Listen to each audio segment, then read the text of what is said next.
www.jamiamadiniyajadid.org. WhatsApp group number +92 333 424 9302. الحمد لله رب العالمين والصلاة والسلام على خير خلقه سيدنا ومولانا محمد وآله وأصحابه أجمعين. اما بعد، حضرت سیدنا ابو ہریرہ رضی اللہ تعالی عنہ فرماتے ہیں کہ آقا نامدار صلی اللہ علیہ وسلم نے ارشاد فرمایا ہے، یأتی المسیح من قبل المشرق، کہ دجال، مسیح دجال مشرق کی طرف سے آئے گا. تو مدینہ منورہ سے، حجاز مقدس سے جو مشرق ہے وہ بنتا ہے ایران کا علاقہ، خلیج فارس، اس کے آس پاس کا علاقہ، اور ذرا شمال کی طرف ہو جائیں تو عراق کا علاقہ، یہ سب مشرق میں ہے. اور مشرق میں اور زیادہ ادھر آ جائیں تو ایران کے بعد پھر پاکستان شروع ہو جاتا ہے، افغانستان شروع ہو جاتا ہے، پاکستان کا جو بلوچستان کا علاقہ ہے یہ شروع ہو جاتا ہے. یہ سب مشرق کی جانب ہے علاقے. تو فرمایا کہ یہ آئے گا مشرق سے، اور مقصد اور ارادہ اس کا جو بڑا مقصد ہوگا، ہمتہ المدینہ، مدینہ منورہ کی طرف جائے گا مشرق سے، کہ وہاں جانا ہے. اور وہاں جانے سے پہلے دائیں بائیں جہاں گزرے گا وہاں لڑائیاں، فساد، مار کٹائی، قتل و غارت گری، یہ کرتا ہوا جائے گا. یہ حتی ینزل دبر احد، احد کا جو پچھلا حصہ ہے وہاں پڑاؤ ڈالے گا. مسجد نبوی سے شمال کی طرف، مسجد نبوی کے دروازے میں کھڑے ہو جائیں اور شمال کی طرف رخ کریں تو سارا احد کا پہاڑ بہت بڑا نظر آئے گا آپ کو. 3 میل دور ہے مسجد نبوی سے، صرف 3 میل دور، 4.5 کلومیٹر کا فاصلہ ہے. تو اس کی پشت مراد ہے. اس کا وہ حصہ جو آپ کو نظر آ رہا ہے مسجد نبوی سے، وہ تو ادھر کا حصہ ہے، وہ تو قبل ہو گیا. دبر جو ہے وہ اس کی پشت، جو اس طرف کا حصہ بنے گا، وہاں کہیں وہ علاقے میں پڑاؤ ڈالے گا، اپنا کیمپ بنائے گا. اکیلا تو نہیں ہوگا، اس کے ساتھ تو فوج ہوگی، اس کے ساتھ بہت لوگ ہوں گے، اس کے حکومتیں ہوں گی. جو حکومتیں اب بھی اس کا انتظار کر رہی ہیں. اسرائیل باقاعدہ ایک حکومت بنی ہوئی ہے، ناجائز حکومت، وہ اس کے منتظر ہے. اسی طرح بہت سے عیسائی، وہ بھی ان کی باتوں میں آ کر اور ان کی وجہ سے وہ بھی اسی اس میں ہے کہ وہ کب آئے گا.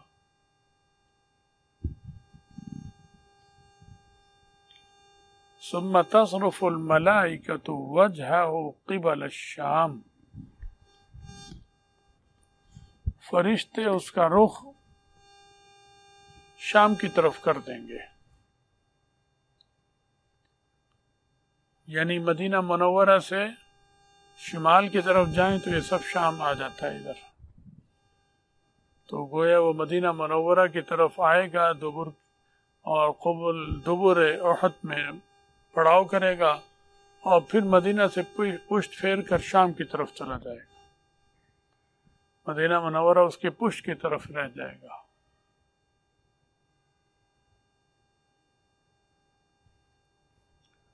تو شام جو ہے اس زمانے میں بہت بڑا مرکز ہوگا بظاہر، جو حالات ہیں مجاہدین کا، اہل حق کا، سیاسی مرکز بھی ہوگا، عسکری مرکز بھی ہوگا، اور مدینہ منورہ تو ویران ہو ہی گیا ابھی. ہو سکتا ہے یہی ویرانی ابھی برقرار رہے، اسی طرح چلتی رہے،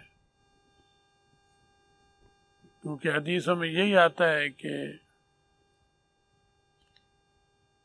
مدینہ منورہ کی جو ویرانی ہوگی وہ پیش خیمہ ہوگا جنگ کا. تو یہ جنگ تو شروع ہو چکی ہوگی، یہ اور حضرت امام مہدی بھی تشریف لا چکے ہوں گے.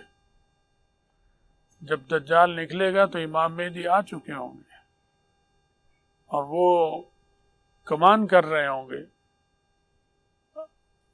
اہل حق کی، فوجی، جہادی، سیاسی، عسکری، ساری کمان ان کے ہاتھ میں ہوگی. اور بڑے بڑے لوگ جو ممالک ہیں، جو اہل حق ان کی تلاش میں ہیں، جب وہ شروع میں آئیں گے، مکہ مکرمہ میں ان کا ظہور ہوگا تو وہیں ان کے ہاتھ پر بیعت کر لیں گے. زعماء عراق کے زعماء کا لفظ آتا ہے، لیڈر. تو عراق کے جو لیڈر ہوں گے، سیاسی لیڈر، فوجی لیڈر، جو بھی قائم، وہ بھی آ کے بیعت کر لیں گے، کیونکہ حالات ایسے خراب ہو چکے ہوں گے کہ ہر ایک کو پٹ رہا ہوگا، سمجھ میں نہیں آ رہی ہوگی حل کیا ہے. تو جب ان کا ظہور ہوگا تو قدرتی طور پر قلوب ان کی طرف مائل ہوں گے اور سب ان کے گرد اکٹھے ہو جائیں گے اور انہیں مرکزیت حاصل ہو جائے گی. قلوب سم کے ان پر جم جائیں گے، اللہ کی طرف سے بھی مدد آئے گی. پھر خراسان ماوراء النہر سے بھی مدد کرنے کے لیے پہنچیں گے دستے، فوجیں. وہ بھی حدیث میں ذکر آتا ہے، اس میں یہ افغانستان کا علاقہ بھی ہے، یعنی خراسان. تو یہ دریائے آمو جو ہے، آمو جو افغانستان کا اور آذربائیجان اور ازبکستان وغیرہ، اس کی جو بارڈر ہے ادھر وہ ہے، ادھر دریائے آمو ہے.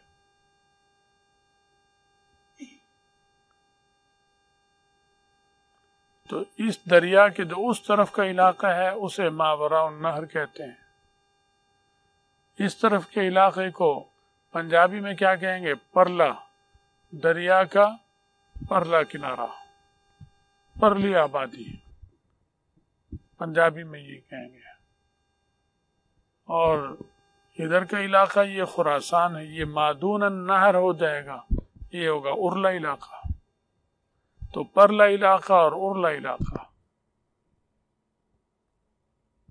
تو اہل حق ہوں گے اور اہل باطل بھی ہوں گے. یہاں خراسان میں جو معرکہ حق و باطل کا جو ہونا ہے تو دونوں طرح کے ہوں گے.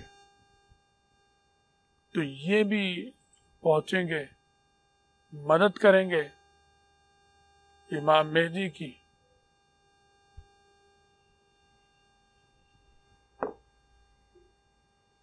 جیحون اور سیحون اس کو کہتے ہیں، دریائے جیحون اور دریائے سیحون.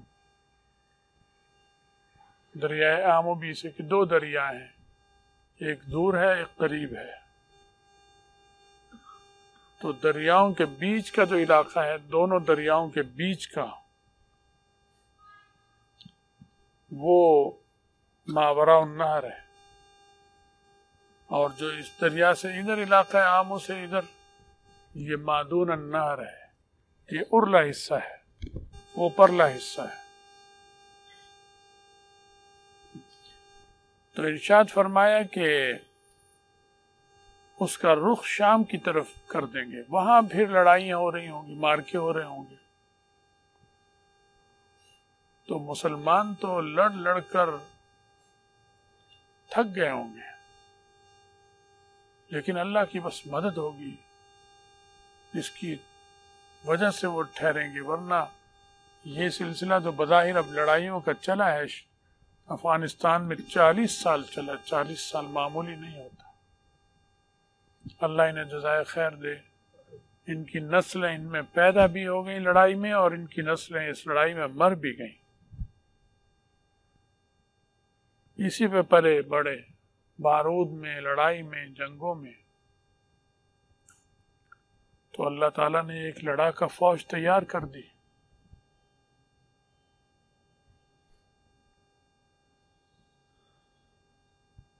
تو یہ فوج جو ہوگی ہوگا بہت سخت مارکا۔ اب جو دور آ رہا ہے اس میں صرف سیاسی حکمت عملی، صرف سیاسی طرز عمل سے غلبہ آنا بظاہر ممکن نہیں ہے۔ سیاست اور جہاد دونوں ساتھ چلیں گی۔ سیاسی حکمت عملی، اب جیسے طالبان بہت اچھی طرح چل رہے ہیں، سمجھداری سے کام لے رہے ہیں۔ پہلے جہاد کیا، کرنا پڑا جہاد، مسلط کیا، انہوں نے شوق سے نہیں کیا، ان کا آ کے ملک پہ قبضہ کر لیا۔ پہلے روس نے کیا، تو ظاہر ہے جب قبضہ کریں گے تو اپنا گھر تو چھڑانا ہے آدمی نے،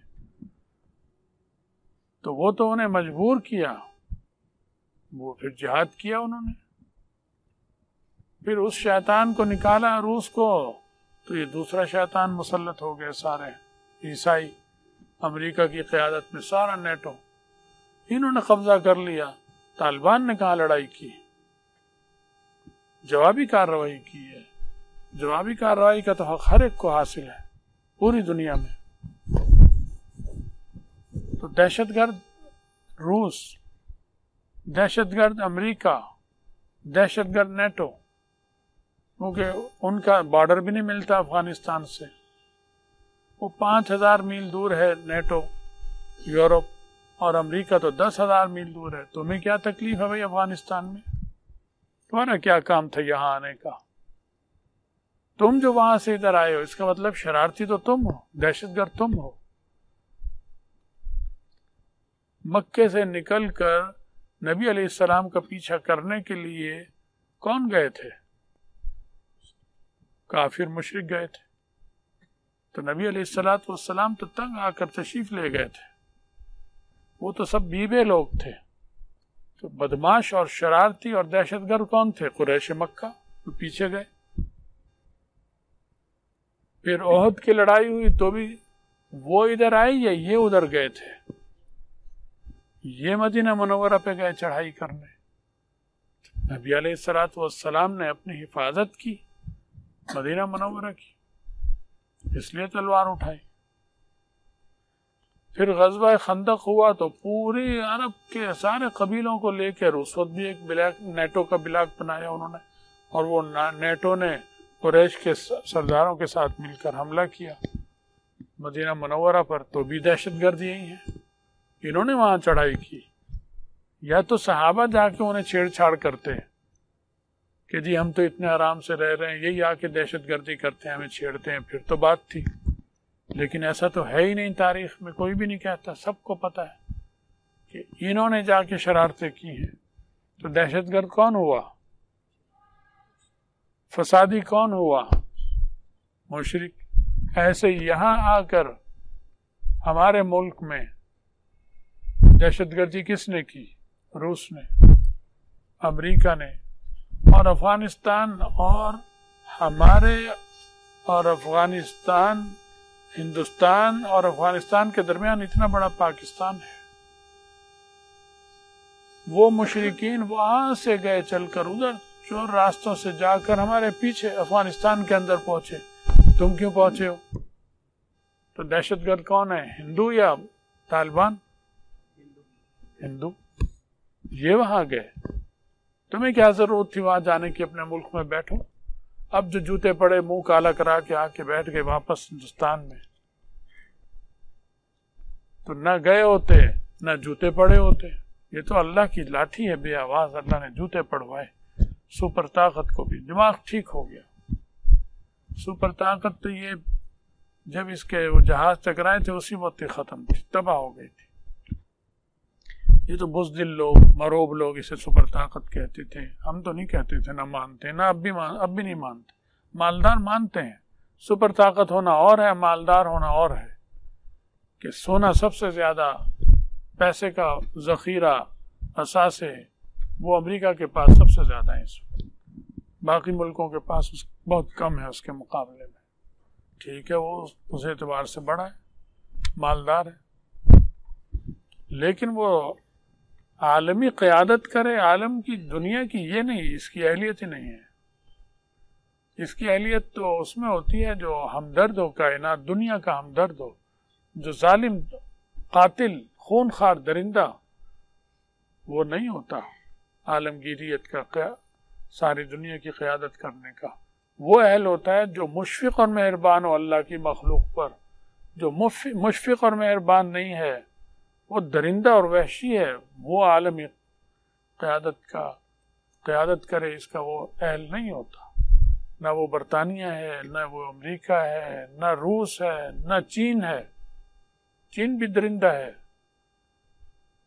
الکفر ملت واحدہ، کفر ایک ملت ہے اسلام کے خلاف۔ تو یہ آ رہا ہے حدیث شریف میں کہ وہ وہاں سے فرشتے اس کو شام کی طرف بھیج دیں گے، وہاں لڑائی ہوگی، سخت کھمسان کی لڑائی ہوگی، اور بھی مار کے بیچ میں آئیں گے بہت زیادہ۔ اور جب وہاں پہنچے گا اور مارکا بہت سخت ہوگا تو اسی دوران اللہ تعالی حضرت عیسیٰ علیہ السلام کو آسمان سے اتاریں گے، اور وہ مسجد جو دمشق کی مسجد ہے، جامع مسجد، اس کے سفید مینارے پر اتریں گے، فرشتے ان کو لے کر آئیں گے، اور پھر سیڑھی لگائی جائے گی، پھر وہ نیچے آئیں گے، پھر وہ کمان کریں گے، کمان ان کے ہاتھ میں آ جائے گی۔ ان کے آتے ہی ایک ایسا روب اور ایک ایسی فضا میں چیز ہوگی جس سے دجال کے ہوش اڑ جائیں گے۔ اس کا جو جادو اور اس کے ساتھ شیطانی قوتیں، وہ ساری کی ساری پسپا ہونی شروع ہوں گی، دم توڑنا شروع کر دیں گی۔ تو یہ بھاگے گا، ابھی بھاگے گا تو عیسیٰ علیہ السلام تعاقب کریں گے، اور شام سے چلتے چلتے لد جو اسرائیل کا میں ایک شہر ہے، ہمارا علاقہ ہے، قبضہ اسرائیل نے کر رکھا اس پر، لد پر، وہاں کے پاس آ کر اس کو تلوار سے اس کا سر قلم کر دیں گے اور یہ مارا جائے گا۔ بس یہ سردار جب مرے گا تو بس پھر سب کے سب پسپا ہوں گے، اور اللہ تعالیٰ اسلام اور مسلمانوں کو آخری فتح عطا فرمائے۔ یہ مارکا ہوگا، اس حدیث میں آتا ہے۔ یہ مختصر حدیث ہے، آگے تفصیلی حدیث بھی ہے۔ یہ مختصر ہی کافی ہے، یہ اور تفصیلی حدیث بھی چاہتے ہیں کہ سے بیان ہو جائے، ہے بھائی؟ انشاءاللہ پھر اس پہ بھی آئندہ دفعہ بیان کر دیں گے۔ اب تو بتی بھی چلی گئی ہے، گرمی بھی ہو رہی ہے، تو اتنا تم نے سن لیا، آگے اللہ توفیق عطا فرمائے تو انشاءاللہ مزید بیان کریں گے۔ اللہ تعالی ہماری اور آپ کی سب کی حفاظت فرمائے، فتنوں سے حفاظت فرمائے، گمراہی سے حفاظت فرمائے، دین پہ استقامت عطا فرمائے، ایمان پر خاتمہ عطا فرمائے، آخرت میں رسول اللہ صلی اللہ علیہ وسلم کی شفاعت اور ان کا ساتھ نصیب فرمائے۔ وآخر دعوانا ان الحمدللہ رب العالمین۔ پرسوں کو آپ کو معلوم ہے ختم نبوت کا جلسہ ہو رہا ہے یادگار پر، بہت بڑا جلسہ، اور بڑی کوششیں سننے میں آ رہا ہے حکومت کی ہے کہ ناکام ہو کر دیا جائے، جلسہ نہ ہونے دیا جائے۔ تو تم نے اللہ سے رجوع بھی کرنا ہے، دعا بھی کرنی ہے، اور ایک چیز اور بھی کرنی ہے۔ وہ کیا کرنی ہے بتاؤ کوئی؟ میں کیا کہنا چاہ رہا ہوں، کسی کے شاید ذہن میں آ جائے۔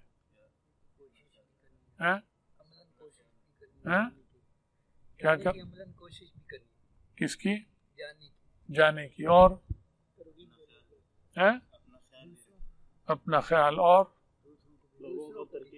صدقہ دو، صدقہ بھی دو، چاہے 1 روپیہ دو، کوئی لینے والا نہیں ہے، گلے میں ڈال دو صدقے کی نیت سے کہ اللہ تیری مدد چاہیے، تو اپنے غصے سے پناہ میں رکھ اور تو اہل حق کی مدد فرما. صدقہ ہمیشہ دیا کرو.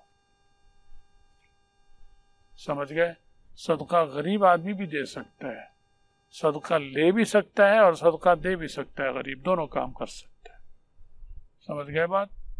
تو مالدار جو ہے وہ دے گا، وہ لے نہیں سکتا. غریب لے بھی سکتا ہے اور صدقہ دے بھی سکتا ہے. صحابہ اکرام غریب تھے لیکن صدقہ دیتے رہتے تھے. حالانکہ جتنے ہم غریب ہیں ہمارے طلبہ میں یا اور بھی، صحابہ غربت میں اس سے بھی نیچے تھے بیچارے، اس کے باوجود صدقہ کرتے رہتے تھے.